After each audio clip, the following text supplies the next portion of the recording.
The Reddits March 2024. I met the Reddits before we even started Y Combinator. In fact, they were one of the reasons we started it.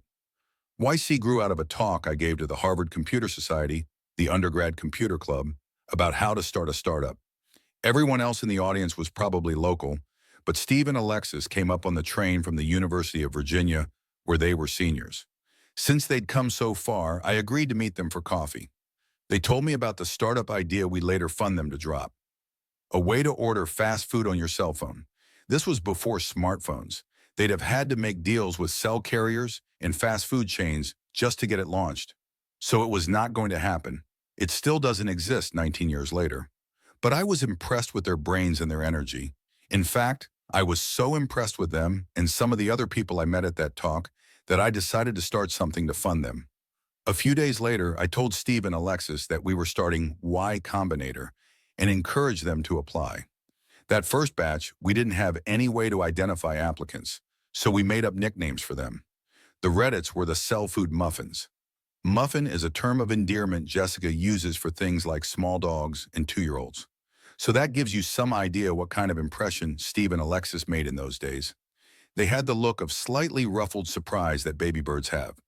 Their idea was bad, though. And since we thought then that we were funding ideas rather than founders, we rejected them. But we felt bad about it.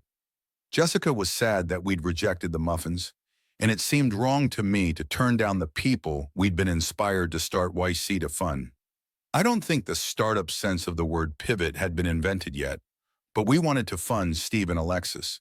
So if their idea was bad, they'd have to work on something else. And I knew what else. In those days, there was a site called Delicious where you could save links. It had a page called del.eco.us/popular that listed the most saved links, and people were using this page as a de facto Reddit. I knew because a lot of the traffic to my site was coming from it. There needed to be something like del.eco.os/popular, but designed for sharing links instead of being a byproduct of saving them. So I called Steve and Alexis and said that we liked them, just not their idea, so we'd fund them if they'd work on something else. They were on the train home to Virginia at that point. They got off at the next station and got on the next train north, and by the end of the day were committed to working on what's now called Reddit.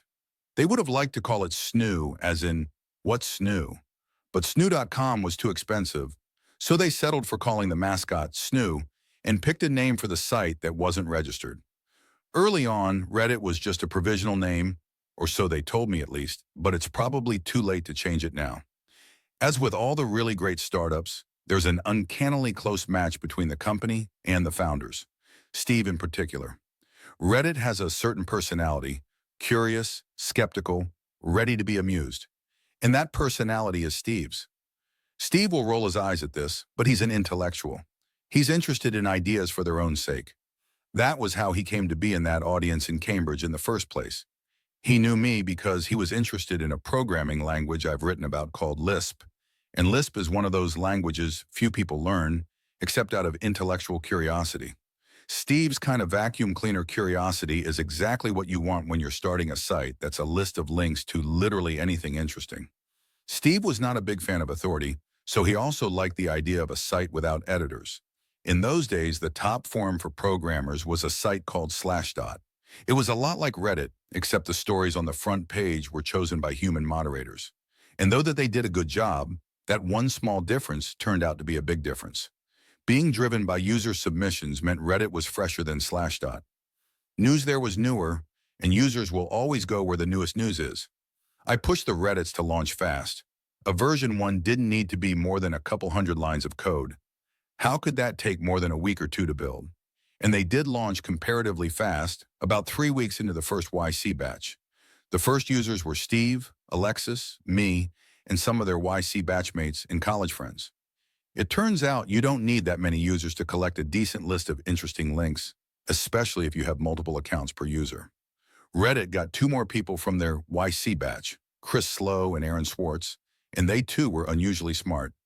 Chris was just finishing his PhD in physics at Harvard. Aaron was younger, a college freshman, and even more anti-authority than Steve. It's not exaggerating to describe him as a martyr for what authority later did to him. Slowly but inexorably, Reddit's traffic grew. At first, the numbers were so small, they were hard to distinguish from background noise.